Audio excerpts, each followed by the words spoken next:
La largeur des bandes d'absorption est une des caractéristiques importantes à analyser lorsqu'on étudie le spectre infrarouge d'une molécule, en particulier dans le cas des alcools.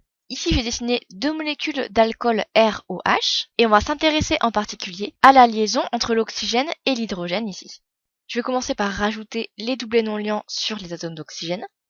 Et on sait que l'oxygène est plus électronégatif que l'hydrogène, si bien qu'on a une charge partielle négative au niveau de cet oxygène et une charge partielle positive au niveau de cet hydrogène. C'est exactement la même chose pour cette deuxième molécule d'alcool ici. Une charge partielle delta plus et delta moins ici. Quand on voit cette configuration, on pense tout de suite à la formation possible de liaison hydrogène entre l'hydrogène ici et un doublet non liant de cet atome d'oxygène ici. Donc ici, par ces pointillés en violet, je représente une liaison hydrogène qui va s'installer entre l'un des doublets non liants de cet oxygène et cet hydrogène qui porte une charge partielle positive.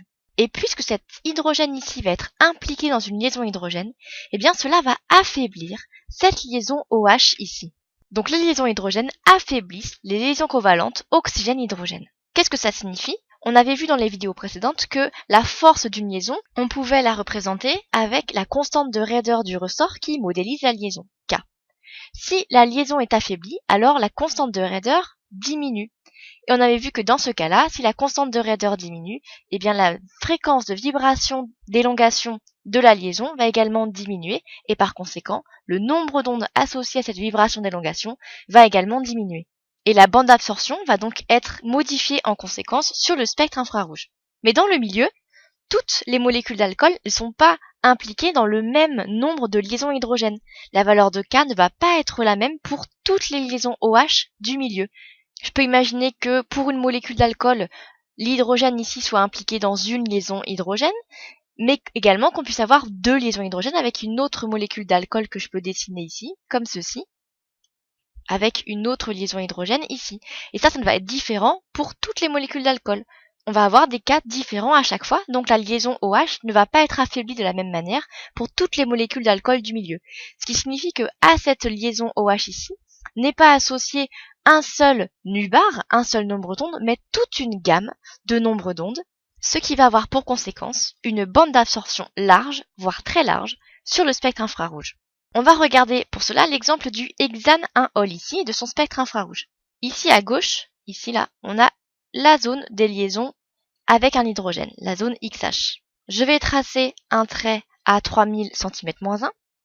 Et je sais que cette bande d'absorption ici, juste avant 3000 cm-1, on l'a vu dans des vidéos précédentes, ça correspond aux vibrations d'élongation des liaisons carbone hybridées en sp3 avec un hydrogène. Et puis à gauche ici, on va retrouver du coup la liaison OH de la molécule d'alcool. Et on voit une grande bande ici d'absorption, très large, qui va correspondre aux vibrations d'élongation des liaisons OH. Cette bande est donc très large du fait de la présence des liaisons hydrogènes et de la gamme de nombres d'ondes pour les liaisons OH. Alors généralement, ces bandes d'absorption ici pour les liaisons OH, lorsqu'on a des liaisons hydrogènes au niveau des hydrogènes de ces liaisons, on les trouve entre 2900 et 3500 cm-1. Donc là, si je regarde, je vais changer de couleur pour que ce soit bien clair.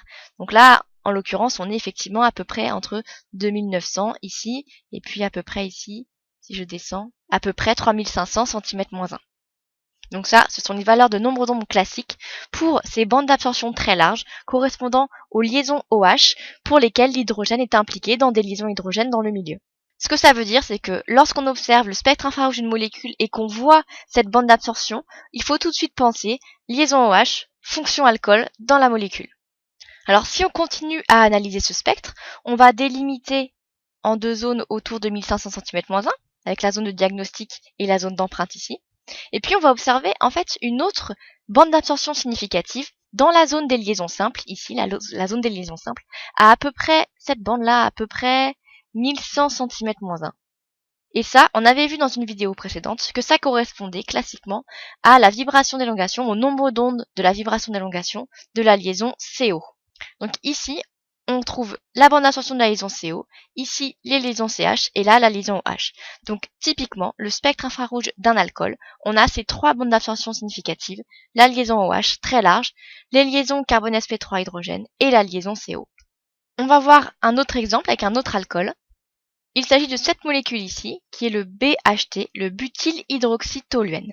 Donc là, j'ai dessiné deux molécules de BHT l'une à côté de l'autre, et on voit qu'on a des oxygènes qui portent des doublés non liants dans des liaisons OH. Donc on peut tout de suite penser à la possibilité de former des liaisons hydrogènes entre l'hydrogène ici par exemple et le doublet non liant de cet oxygène ici. Ces liaisons hydrogènes auraient pour conséquence d'affaiblir les liaisons OH, différemment dans le milieu pour toutes les molécules d'alcool, avec donc pour conséquence une bande d'absorption large pour cette liaison OH, pour la vibration de cette liaison OH ici.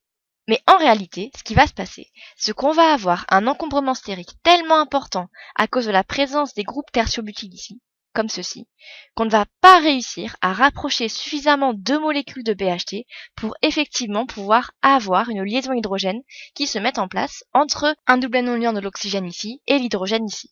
Donc en fait, ces liaisons hydrogènes n'existent pas dans le milieu. On a un tel encombrement stérique qu'on n'arrive pas à avoir de liaisons hydrogènes intermoléculaires entre deux molécules de BHT. Et si on regarde le spectre infrarouge correspondant, donc de la même façon que tout à l'heure, je vais tracer une ligne à peu près 3000 cm-1. Et effectivement, on voit que à gauche ici, on n'observe pas du tout de bande large comme on l'avait observé pour l'hexane 1-ol.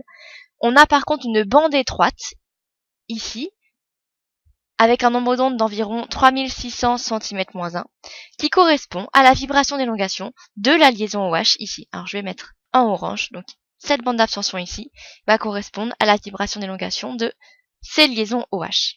Donc on n'a pas de bande large ici, on a une bande étroite parce qu'on n'a pas de liaison hydrogène intermoléculaire.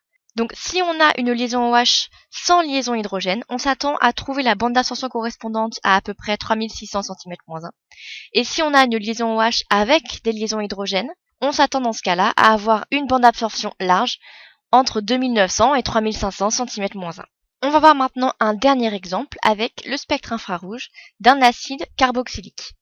Quand je regarde ma formule topologique ici, je vois que j'ai effectivement une liaison OH dans ma molécule, avec donc également la possibilité d'avoir formation de liaison hydrogène au niveau de cet hydrogène ici et d'autres molécules d'acide carboxylique du milieu. Et on s'attend donc par conséquent à observer une bande d'absorption large pour cette liaison ici. Si on regarde le spectre, on voit que la bande d'absorption qu'on observe ici est très très large. Elle est encore plus large que celle qu'on avait observée pour la molécule d'hexane 1-ol en tout début de vidéo. Cette bande, elle s'étend quasiment de, si je regarde ici, à peu près là à là, je suis quasiment de 3500 à 2500 cm-1. Comment on explique cette grande largeur de bande d'absorption pour cette liaison OH? C'est parce qu'en fait, pour les acides carboxyliques, on a encore plus de possibilités de formation de liaisons hydrogènes. Là, quand je regarde mes formules topologiques de mes deux molécules d'acide carboxylique, je vais rajouter les doublets non liants pour les 4 atomes d'oxygène qui sont dessinés ici. Donc, je vois que je peux former pour cet hydrogène une liaison hydrogène avec le doublet non liant de cet oxygène ici. Et puis en parallèle, du coup, pour l'hydrogène ici, une liaison hydrogène avec le doublet non liant de l'oxygène ici. Le fait qu'on ait deux oxygènes qui soient proches dans la molécule d'acide carboxylique fait qu'on peut former encore plus de liaisons hydrogènes et on a encore plus de possibilités d'affaiblissement de ces liaisons OH ici, que je vais mettre en orange, ces deux liaisons OH ici, ce qui va rendre la bande d'absorption encore plus large. Si je délimite au niveau de mon spectre à 3000 cm-1, ce que j'observe ici, cette petite bande d'absorption ici, c'est celle qui correspond aux liaisons carbone sp3 hydrogène.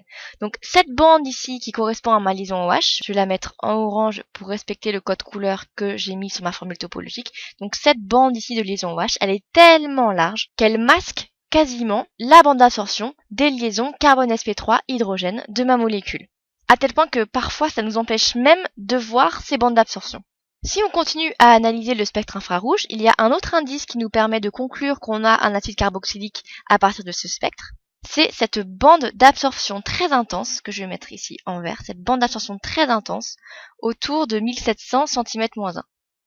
Ici, si je délimite mon spectre en deux zones à peu près 1500, je sais que juste à gauche ici, j'ai la zone des doubles liaisons. Et cette bande d'absorption correspond donc à la double liaison carbone-oxygène au groupe carbonyle de la molécule. Donc à cette liaison ici. Je vais rajouter celle-là en orange pour que ça corresponde à mon spectre. Donc sur un spectre infrarouge, si on a une bande très très large ici et une bande très intense à cet endroit-là, on pense tout de suite à la possibilité d'avoir un acide carboxylique. Donc c'est une fonction qui est assez facile à identifier à partir d'un spectre infrarouge. Un dernier indice pour nous aider, c'est au niveau du nombre d'ondes correspondant à cette double liaison carbone-oxygène ici. Généralement, la double liaison CO, on trouve la bande d'absorption à un peu plus que 1700 cm-1. Mais le fait qu'on ait des liaisons hydrogènes ici, entre les hydrogènes et les oxygènes, qui sont dans ces doubles liaisons carbone-oxygène, au même titre qu'on avait observé un affaiblissement pour la liaison OH ici, on observe aussi un certain affaiblissement pour la double liaison carbone-oxygène, avec l'oxygène qui va être impliqué dans la liaison hydrogène par son doublet non-lien. Par conséquent, la force de cette double liaison ici va diminuer, donc le K va diminuer, donc le nombre d'ondes correspondant va également diminuer. Et c'est pour cette raison qu'on trouve la bande d'absorption de la double liaison carbone-oxygène autour de 1700 cm-1 et pas à des nombres d'ondes supérieurs. On en reparlera plus en détail dans la vidéo consacrée au spectre infrarouge sur les composés carbonylés. Donc ce qu'il faut retenir de cette vidéo, c'est que lorsqu'on a une bande d'absorption qui est large dans un spectre, il faut tout de suite penser à la présence de liaisons hydrogènes.